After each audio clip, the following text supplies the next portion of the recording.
speak, for him I have offended.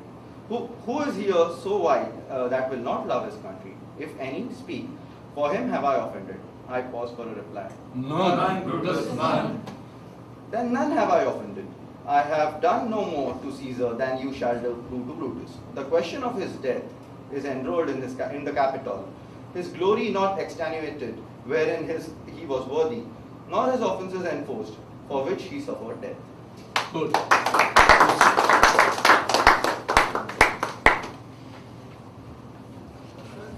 You have a talent to speak clearly at a very fast pace, but at the same time develop a talent to control the pace wherever necessary. Yes. Be patient till the last. Romans, countrymen and lovers, hear me for my cause and be silent that you may hear. Believe me for my honor and have respect to mine honor that you may believe. Censure me in your wisdom and awake your senses that you may the better judge. If there be any in this assembly, any dear friend of Caesar's, to him I say, Brutus's love to Caesar was no less than his. If then that friend demand why Brutus rose against Caesar, this is my answer. Not that I loved Caesar less, but I loved Rome more. Had you rather Caesar were living and die all slaves, than that Caesar were dead to live all free men? As Caesar loved me, I weep for him. As he was fortunate, I rejoice at it. As he was valiant, I honor him. But as he was ambitious, I slew him. There is tears for his love, joy for his fortune, honor for his valor, and death for his ambition. Who is here so base that would be a bondman? If any, speak, for him have I offended. Who is here so rude that would not be a Roman? If any, speak, for him have I offended. Who is here so vile that will not love his country? If any, speak, for him have I offended. I pause for a reply. None, Brutus, none. Then none have I offended. I have done no more to Caesar than you shall do to Brutus. The question of his death is enrolled in the Capitol. His glory not extenuated, wherein he was worthy, nor his offences enforced, for which he suffered death. Good. You look back till today, you find out which was your best negotiation. Find out which was your best negotiation ever with a colleague, with a friend, with your bosses or whatever. Maybe with your professor or anywhere, wherever you think, or with your father, with anyone. Which was your best negotiation and what were the lessons which you learned? At the same time, which was the worst negotiation and what lessons you learned? So this will be the presentation. Each one of you will do 3 to 4 minutes. Minimum 3 minutes, maximum 4 or up to 5 minutes. Yeah. Feel very relaxed. Speak sentences. Take a pause. Construct the next sentence. The benefit will be, if we can take away, if we remember whatever you have said, if I remember, if others remember. So I think that will be the takeaway and that should be the objective.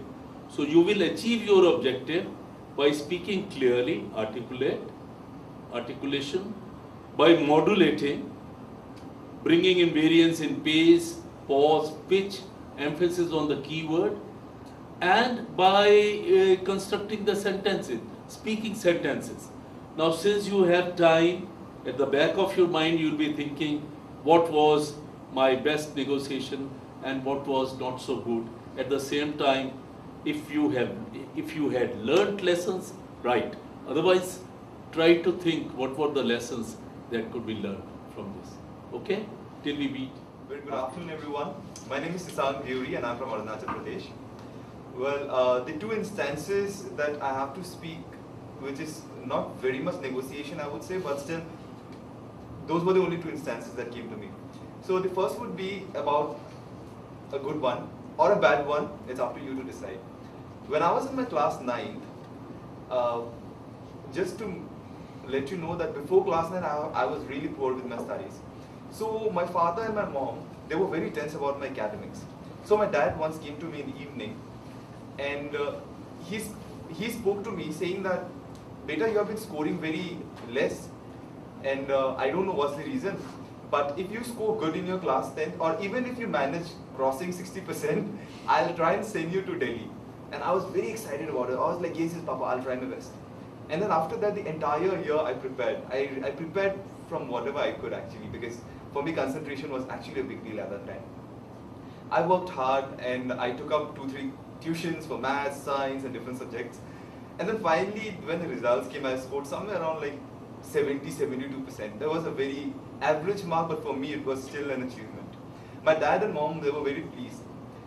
Then what happened, my parents were actually concerned because my father said that he would send me to Delhi, but the scenario was such that because of some problem, he didn't want it to send me to Delhi. He started saying that, beta, in college anyways you have to go out, so why don't you do one thing, why don't you spend 2 years with us and then you move out. I started saying that, Dad, you told me this and because of that I studied so hard, now I got this and I've already seen so much, I mean I've already dreamed about it so much, so you have to send me, please Dad. And I know, I mean, being a man like you, I mean if you give us a word, I know you won't take it back. I started using everything that I could. I started blackmailing emotionally to my dad. And then my dad, despite all the financial trouble, despite all the problem, he arranged somehow and he managed sending me to Delhi. After 2 years, my dad expired. So then now sometime when I feel, then when I look back and I reflect on whatever had happened, I think that probably I should have stayed back. 2 years with my family wasn't actually so bad, which I missed. There is one negotiation that I actually negotiated with my parents. The other negotiation was, it's a completely different mode of emotion. I was in class 11th and we went to Nainital for a school trip. In Nainital, I was looking, we were given some 2 hours to look around in the shop, because Nainital, the entire place is like around the lake and you don't actually have to go exploring very high. It's like you find everything there. So I started looking around for something, since I didn't have so much of money, with whatever amount I was allotted, I wanted to buy something which is nice, which would be a nice souvenir that I can buy from there and I can gift it to my mom or dad. I started looking for something. Then I started inquiring and then I realized that in Nainital candles were very famous. So I went to one shop, they had very beautiful candles on display outside. I went inside and I was in a group, and when people are in a group, they have a very strong voice and they can actually suppress the voice of the shopkeeper. So we started negotiating really hard there. And since we were buying so many candles, every students were buying candles. So we negotiated and we brought down the rate very less actually. The candles that were priced, let's say 250, 300, we brought it down to 50, 60 like that. And the shopkeeper was very sad, but still he packed it, he gave it to us.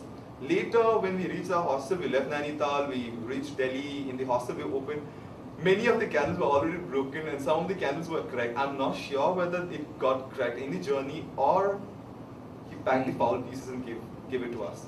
So there was one negotiation that we regretted on. We thought that perhaps we shouldn't have negotiated and gave them a better price and probably would have gotten the better quality.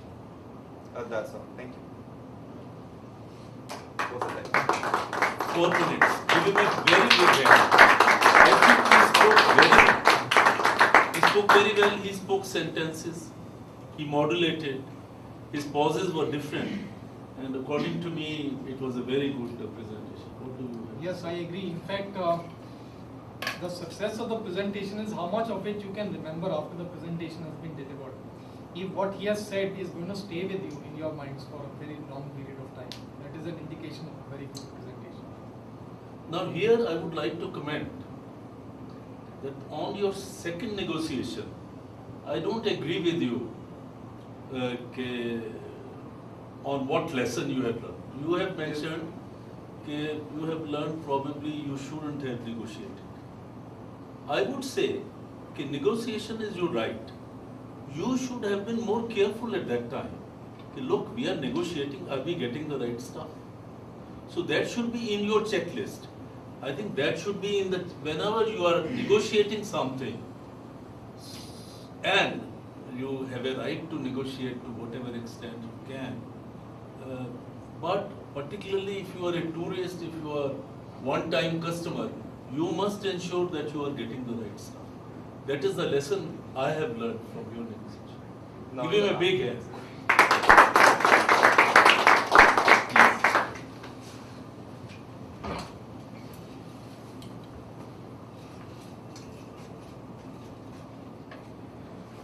afternoon, everybody. I haven't done a lot of negotiation in my life, but then I do remember twice that I had to, and it did benefit me and it did benefit somebody else also in the process. So the first negotiation that I did was with a person who came to buy my first bike.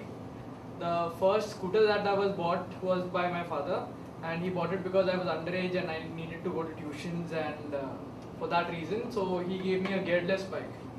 So the agreement that I had with my father was after 2 years when I am of age, he's gonna buy me a bike. So after I was done using the moped for 2 years, it had a few scratches, dents, bruises, I had my own stories with it. Then the time for buying, and my father himself remembered, I did not have to convince him in any manner. He just told me that it is your responsibility to sell that moped of yours, and how much of money you get out of it, I'm going to put a certain amount, he mentioned to me. I'm going to put that amount, and how much ever you get out of the process, it is going to add on, and it will depend on which bike you get to buy. So for the first time I went out, found out how things are sold, what happens, where all you can put on ads, how do you spread the word. So I spread the word, I went on the internet, I put it on Sulekha, I put it here, I put it there, I put it in newspapers. Then I got a very good feedback, and people were actually interested, and then I did not know what grounds to negotiate first initially. Then I got a lot of calls. I asked them what price are they offering, and I asked my father what price minimum are you ready to give it off for. So he gave me a price like 25,000, he said. Below that he would not sell it, because after all it was his final say, and anything about 25,000 was my ability. So it went on for a week like this, and I spoke to a number of people, and then on one fine day I got this very interesting call. This gentleman was very interested, and he came in the evening only. He came along with his friend, and he was pretty young. He told me that he wanted, his mother had sent him with cash to buy the bike, and it was for his sister and for the same purpose, for tuitions. And this guy knew his bike well. He knew everything that was supposed to be known. So I could not hoodwink him into doing anything. So I just put my proposal onto the table that ऐसा ऐसा है, इतना इतना हुआ है, this is what I want for it. I did quote higher because as we understood going out with our mothers, and any rule of negotiation is you always price higher, so there is a gap for negotiation. So I told him I want 30,000 rupees. He said 30,000, no, the thing is too old and this and that, it is making noise. So I told him, then see, आप अपना देख लो, मैं अपना देख लेता. And I told him, there are people waiting in line, so you have to tell me fast. You don't tell me, then I will sell it off tomorrow. I don't guarantee. This is the price that I have today. Tomorrow it might be something else. So we did negotiate, and then we came to agreement that I'll take it for 25,000 rupees. Then when he agreed, I actually felt, I could have pushed it a little further and got a 26 or a 27. So it actually helps me and pushes the gap that I have, and it puts another bike into my bracket that I could have bought.